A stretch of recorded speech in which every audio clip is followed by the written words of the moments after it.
Social మీడియాలో దేవరా 2 ఆగిపోయిందని పెద్ద ఎత్తున ప్రచారం అవుతోంది. ఎన్టీఆర్ కి ఇంట్రెస్ట్ లేదని, అందుకే డైరెక్టర్ కొరటాల శివ వేరే హీరోతో న్యూ ప్రాజెక్ట్ స్టార్ట్ చేశారని రూమర్స్ వస్తున్నాయి. అయితే ఇందులో ఎంతవరకు నిజం ఉంది?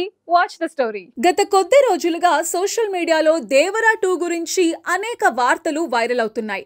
ఈ ప్రాజెక్ట్ పై యంగ్ టైగర్ ఎన్టీఆర్ కు ఇంట్రెస్ట్ లేదని, అందుకే ఈ సీక్వెల్ ను పక్కన పెట్టారని, దీంతో డైరెక్టర్ కొరటాల శివ కూడా వేరే హీరోతో న్యూ మూవీ సెట్ చేసుకుంటున్నారని పెద్ద ఎత్తున ప్రచారం జరుగుతోంది. దీంతో దాదాపు 90% మంది దేవరా 2 ప్రాజెక్ట్ ఆగిపోయిందని నమ్మేస్తున్నారు. వికీపీడియాలో కూడా దేవరా 2 ప్రాజెక్ట్ షెల్వ్ అయిందని మెన్షన్ చేశారు. అంటే ఈ ప్రచారం ఎంత సీరియస్గా స్ప్రెడ్ అయ్యాయో అర్థం చేసుకోవచ్చు. అయితే ఈ రూమర్స్లో పూర్తి స్థాయిలో ఫ్యాక్ట్స్ లేవు. దీని వెనక వేరే మ్యాటర్ ఉంది. డైరెక్టర్ కొరటాల శివకి హీరో ఎన్టీఆర్ ఒక క్లారిటీ ఇచ్చారు. ప్రస్తుతం NTR pan India director Prashanth నీల్తో డ్రాగన్ అనే సినిమా చేస్తున్నారు. ఎన్టీఆర్ కు గాయాలవ్వటం, అలాగే వార్ 2 రిలీజ్ వంటి కొన్ని వ్యవహారాల కారణంగా డ్రాగన్ షూటింగ్ కాస్త డిలే అయింది.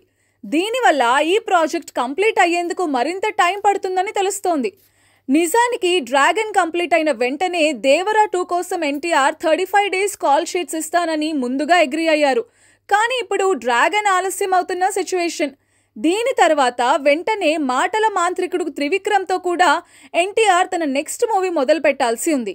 ఈ ఫిలిమ్స్ అన్ని వరుసగా ఉండటం వల్ల దేవరా 2 కోసం డేట్స్ అడ్జస్ట్ చేయలేని సిచ్యువేషన్ ఎన్టీఆర్కి ఏర్పడింది. స్కెడ్యూల్స్ అన్నీ క్లాష్ అవుతున్నాయి. ఈ బ్యాక్డ్రాప్లోనే ఎన్టీఆర్ ఒక జెంటిల్మెన్ ఆఫర్ ఇచ్చారు. డైరెక్టర్ కొరటాల శివాని ఉద్దేశిస్తూ స్కెడ్యూల్ సెట్ అయ్యే వరకు ఒక సినిమా చేసుకుండ్రా అని ఆయన సజెస్ట్ చేశారట. అందుకే కొరటాల శివ కూడా ఒక యంగ్ హీరోతో ఫాస్ట్గా ఒక సినిమా చేసేందుకు ప్లాన్ మొదలుపెట్టారు. ఇది కేవలం డేట్స్ అడ్జస్ట్మెంట్ ప్రాబ్లం మాత్రమే, ప్రాజెక్ట్ ఆగిపోవటం కాదు. దేవరా 2 ఖచ్చితంగా ఉంటుందని, కానీ కాస్త లేట్ అయ్యే అవకాశం ఉందని ఇన్సైడ్ టాక్.